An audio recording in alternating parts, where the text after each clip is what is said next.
The likes of LA Knight, Logan Paul, Jade Cargill was shown arriving to the arena on this week's Friday Night Smackdown.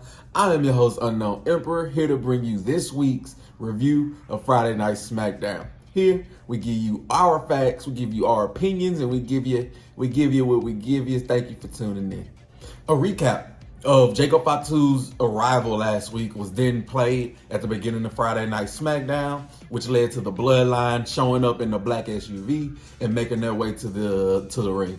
They were making their way to the ring. When they made it to the entrance ramp, we instantly zoomed to the Titantron, and we saw KO, Cody Rhodes, and Randy Orton making their way through the back to the entrance ramp as well.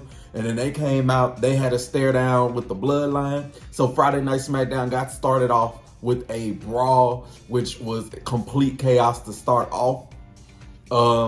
Everybody was doing everything as far as Solo Cody, Tama Tonga has his thing with Randy Orton, and KO and Tonga Loa went out. Everything was extremely chaotic. The most I can make from it is KO did hit a Swanton bomb onto the infamous Tonga Loa out on the table outside. Randy Orton hit his suplex. It was just like a whole lot of chaos, and the baby faces ran off the heels. It kind of looked like they were prompting to take over Friday Night Smackdown, and that basically became more apparent when we came back from break and Cody Rhodes was yelling at Nick Aldis, saying this is what's best for business, like this is what needs to happen. And Nick Aldis sent some security guards in there. That didn't work. Security guards are awful. They got hit with RKOs. They got hit with stunners. They got hit with crossroads. It was nasty. Nick Aldis left. Cody Rhodes grabbed the mic. He was spitting fire. He was letting the Bloodline know he ain't for nothing that they have going on. And he said that tonight he should be fighting to defend his title. Now, this is the most interesting part in that, because when he mentioned his title, you can just look at Randy Orton eyeing it. It's the title, he wanted. And then Nick Aldis came back with policemen, and the police escorted the baby faces out of the arena. And they were gone. Nick Aldis told us they was gone for the rest of the night, and they did not come back, which is extremely surprising. But this is a nice little different way to start out Friday Night Smackdown, and I enjoyed every second of it. Money in the Bank qualifier was next. Here we had Tiffany Stratton taking on Candice LeRae, taking on Jade Cargill. Nice triple threat match to see who goes in the Money in the Bank. The heels, which essentially is Tiffany Stratton and Candice LeRae, were attacking, double teaming Jade Cargill to start it off, and this is gonna be its theme throughout SmackDown. This has been a theme throughout all of their Money in the Bank qualifier matches. 2 heels, 1 baby face. They jumped the baby face. But here, Jade was presented to show, be a powerhouse. So she hit an amazing super kick on the Tiffany Stratton, and then she launched Candice LeRae like a human projectile onto Tiffany Stratton. And it was here that Nia Jax, who has been rooting for Tiffany Stratton, or at least weaning towards her, made her way to the ring, and Bianca Belair came out to counteract that because she's Jade Cargill's friend. Here, I'm wondering, where's Indy Hartwell? But we're gonna get to that. Back from break, everybody was showcasing their offense because it's a triple threat match. Everybody has to get their offense out of the way. Everybody was going crazy, slinging each other into the corner, doing their nice little corner dives. But Jade did go a little bit too hard, and she flung herself over the top rope. Nia Jax started to walk over to her. Bianca Belair came and intercepted her. And while those two were arguing, they distracted the referee. I don't know why the ref was focused on 2 people who weren't in the ring, but I digress. They were arguing. The referee was trying to break them up. It was here that Indy Hartwell made her presence felt. She threw Jade into the ring post, knocked her out in the ring. Tiffany Stratton was hitting her prettiest moonsault. 1, 2, 3. Tiffany Stratton is headed to Money in the Bank. Now, me personally, I think she should win it. Out of everybody that's in it right now, she has the most potential that I see. But we're gonna see where this goes from here. And this isn't the last that we see of a couple of them, but it was nice. It was okay. It did what it needed to do, and we was on to the next thing. Street Profits were then backstage with B-Fab, and they were demanding that they get the Bloodline tonight. They were interrupted by Pretty Deadly, who were making their return, like their actual return, because we saw them in the crowd a couple of weeks ago or last week or so. And they're making their return to Friday Night Smackdown. They came in, said they wanted to do a Pretty Deadly musical. Obviously that didn't fly, but they did set up a match between the Street Profits and Pretty Deadly in the future, which is going to be next week. Another Money in the Bank qualifier match was next. This one was involving Santos Escobar, LA Knight, and Logan Paul. With the latter, Logan Paul, they were in Madison Square Garden, which is New York. He brought out Tyrese Halliburton, and if you know about the NBA, then you know what Tyrese Halliburton did to the Knicks in the finals. If you don't, then this segment wasn't for you. Me personally, I keep up with the NBA, so this was something that I wasn't expecting, which was nice because also Jalen Brunson was in the crowd, so those two had a nice little standoff. Bell rung. LA Knight was a man on a mission. He beelined straight for Logan Paul because of the feud that they've been having. But every time that Santos tried to get involved, he'd get flicked away, thumped away, everything of that nature by LA Knight because he was focused in on Logan Paul. But again, triple threat match, 2 heels, 1 face. The 2 heels got the better of LA Knight and was abusing this man until their cohesion fell apart a little bit. And then they started to attack each other. Then we did get we got a trading of the dives in this match. So everybody got their nice little dive in, but it ended up with Santos Escobar getting the better of all the dives, and he was left standing pretty tall. He also was able to hit this amazing avalanche Hurricane Rana on the LA Knight that got broken up by Logan Paul before the 3 count. It was at this point within the triple threat match that everybody was, move.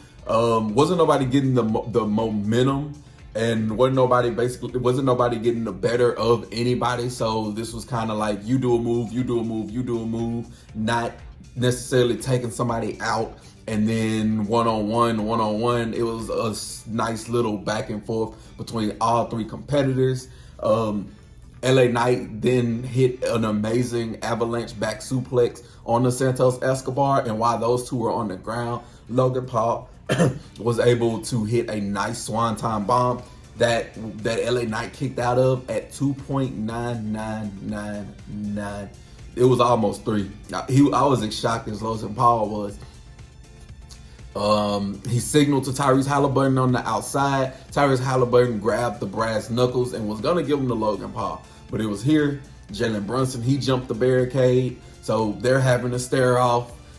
This again, outside interference distracted the refs about what was going on in the ring.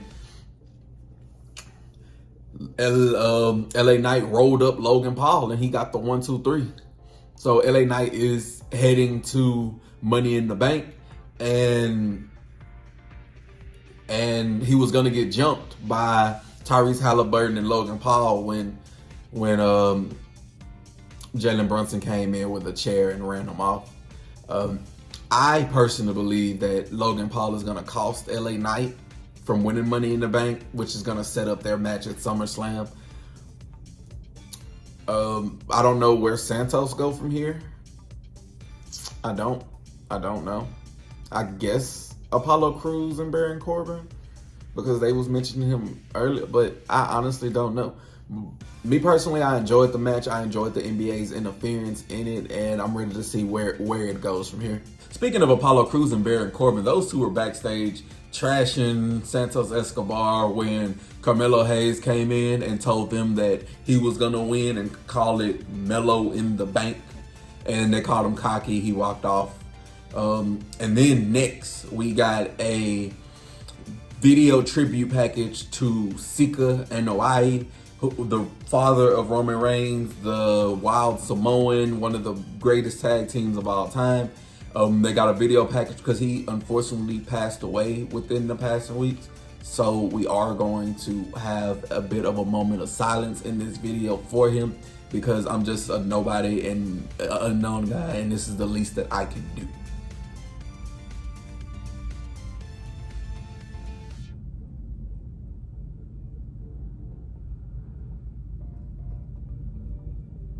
Thank you. Rest in peace. Sending prayers and positivity and love to your family, which is a broad family. I wasn't familiar with your game, but anybody losing their life, it's always bigger than wrestling.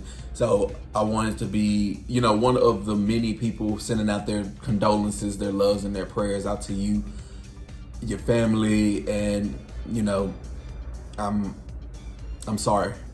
Last Money in the Bank qualifier match was here on Friday Night Smackdown, and this was a triple threat match between Blair Davenport, between Indy Hartwell, and between Naomi. Now, Empire, I'm not going to lie to you. I was not invested in this match, none whatsoever. This match was slow. This match had somewhat of a predictable ending. It's kind of like it dragged so much for me. I didn't particularly enjoy this match. Every triple threat again, two heels, one baby face. It was chaotic to start it because they were jumping. Naomi was getting the better of them. I sound like a broken record. Long story short, Indy Hartwell was in control. She tossed Blair Davenport into the steel steps. It was here that Jade Cargill came and got her revenge. She tossed Indy Hartwell into the ring post, kind of like what she had done to Jade early in the night. She tossed her in the ring. Naomi hit her finisher. 1, 2, 3. Naomi is heading to Money in the Bank. I particularly was not a fan of this match. Like I said, by this point, I have seen already too many triple threat matches where where it was outside interference, or two heels taking over one face, this, that, and the third. So if this was for you, then that's fine. But this one just wasn't for me, and it dragged for me. So I breezed through the review of it. I mean, it was okay if you want to take 5 minutes out your day to go watch it, then you can. But me myself personally, I could have done without the match, or if they at least made it like a one-on-one match, or added two faces and one heel to give it a different dynamic than the other triple threat matches but I digress. I could have done without it. This Friday night was a breeze because we are already at main event time. Like, we're here. And it was Bloodline Acknowledgement Ceremony. Now, earlier, Solo said that Jacob Fatu was gone. We're going to acknowledge you as our wise man. Blah, blah, blah, blah, blah. This motherfucker lied. He lied. Bloodline Beta made their way to the ring. Paul Heyman's about to do his spiel when Solo demanded the microphone. He handed him the microphone and he said, without further ado, our newest member, my enforcer, Jacob Fatu. Now, his presentation is amazing. He got a lot of heat. He got a lot of pyro. Okay, music, his aura is off the charts. But Solo lied to us because he told us he wasn't here tonight. And he was. He came to the ring. Everybody's standing there. Paul Heyman is looking obviously shook. We want Romans. We miss Roman chants. Roman Reigns, I miss you. I know you missing your pops right now. So, take your time. I'm sorry, for your loss again, all that bad stuff. But, within the world of kayfabe, Roman Reigns, I miss you. Take your personal time to deal with everything that you need to deal with. I digress. Bloodline Beta is in the ring. Solo Sikoa has a microphone, and he says out of his mouth, "Acknowledge me." And he made the crowd acknowledge him like he's some fucking Roman Reigns. Like, he not Roman. Then he went around the ring, but he went around the class and made everybody acknowledge him one by one. First, it was the right-hand man, Tama Tonga. Then it was Tonga Loa. Then he made Jacob Fatu acknowledge him. Now it was Paul Heyman's time to show his acknowledgement, and Solo made it a little bit better or a little bit worse for Paul Heyman because he brought out that nice little necklace that Sika put on Roman to symbolize him being the tribal chief, and he wanted Paul to do the same thing to him.